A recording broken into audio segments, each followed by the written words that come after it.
નમસ્કાર, આપ જોઈ રહ્યા છો RBYT વિડિયો।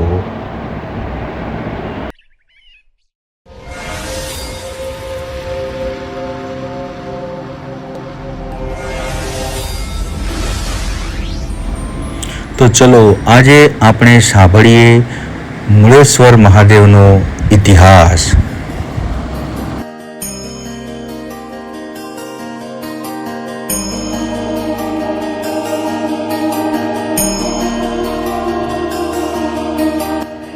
રણની કાંધીને અડીને આવેલ પાડળ મૂળેશ્વર મહાદેવનું મંદિર શ્રદ્ધાળુઓ માટે આસ્થાનું કેન્દ્ર બન્યું। 1250 વર્ષ પહેલા રાજા મૂળરાજ સોલંકીએ આ મંદિરની પ્રતિષ્ઠા કરાવી હોવાને કારણે મૂળેશ્વર મહાદેવ નામ પડ્યું હતું। સુઈગામ તાલુકાના છેવાડાના પાડણ ગામથી પશ્ચિમમાં તળાવના કિનારે આવેલ ઐતિહાસિક મૂળેશ્વર મહાદેવનું મંદિર છે। આ મંદિર 10મા સૈકામાં મૂળરાજ સોલંકીએ બંધાવ્યું હોવાનું કહેવાય છે। લોકમાન્યતા મુજબ અહીં છૂટી ફરીને ચરતી ગાયો પૈકી એક ગાયનું દૂધ દરરોજ કોઈ દોહી જતું હોવાથી એક વખત ગવાળે ગાયનો ચોરી છુપીથી પીછો કરેલ। તે સમયે ગાયના આંચળમાંથી જમીન પર દૂધની સહેરો છૂટી જોઈ ગોવાળ હેરત પામી ગયેલ। આ અંગેની વાત ગામમાં જતને કરતા બુદ્ધિજીવી માણસોએ વિચાર્યું કે નક્કી આ જગ્યા પર શિવલિંગ હોવું જોઈએ। ગામ લોકોએ તે સ્થળે ખોદતા 7 ફૂટ નીચેથી સ્વયંભૂ શિવલિંગ નીકળ્યું હતું।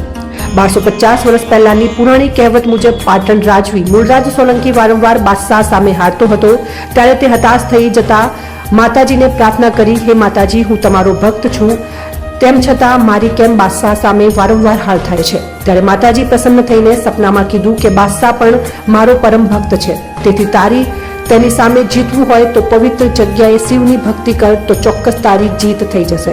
ત્યારે મૂળરાજ સોલંકી ફરતા ફરતા ભારત પાકિસ્તાન બોર્ડર નજીક આવેલ પાડણ શિવલિંગ પવિત્ર છે તે વાતની ખબર પડી। ત્યાં આવીને પૂજા અર્ચના આરતી કરતા સમયે જતા મૂળરાજ સોલંકીએ બાદશાહ સામે યુદ્ધ કર્યું અને તેમાં મૂળરાજ સોલંકીનો વિજય થતા ખુશીમાં અને ભક્તિમય બનતા પાડણ મૂળરાજ સોલંકીએ ત્યાં વિશાળ શિવાલય બનાવડાવ્યું અને શાસ્ત્રોક્ત વિધિ મુજબ શિવલિંગની પ્રાણ પ્રતિષ્ઠા કરાવતા શિવાલયનું નામ મૂળેશ્વર મહાદેવના નામે પ્રસિદ્ધ પામ્યું।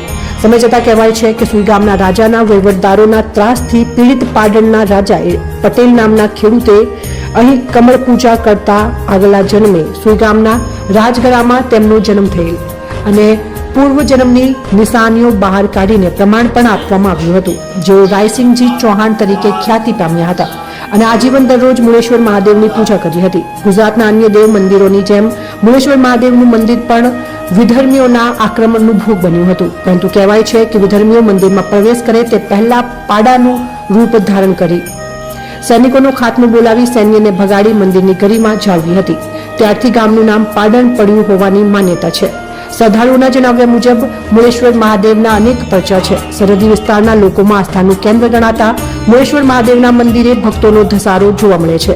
આજે પણ સરહદી પંથકમાં ખેડૂતોના પશુ વિરાય ત્યારે પહેલું આથણું મંદિરમાં આવી ચડાવી જાય છે અને પછી પશુપાલકો દૂધ ભરાવે છે અને પીવે છે।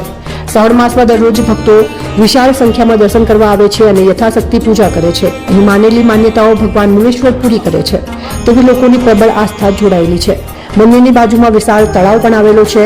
પહેલા તો તળાવ વગર વરસાદે કોરું ધોકાર હતું, પરંતુ હમણાં બનાસકાંઠામાં સારો વરસાદ થતા તળાવ પણ ભરાઈ જતા શ્રદ્ધાળુઓ અવારનવાર તળાવમાં સ્નાન કરી અને એનો આનંદ માણી રહ્યા છે।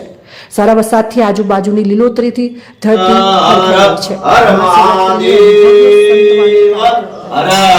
મૂળેશ્વર મહાદેવ કી જય હો, જય હો।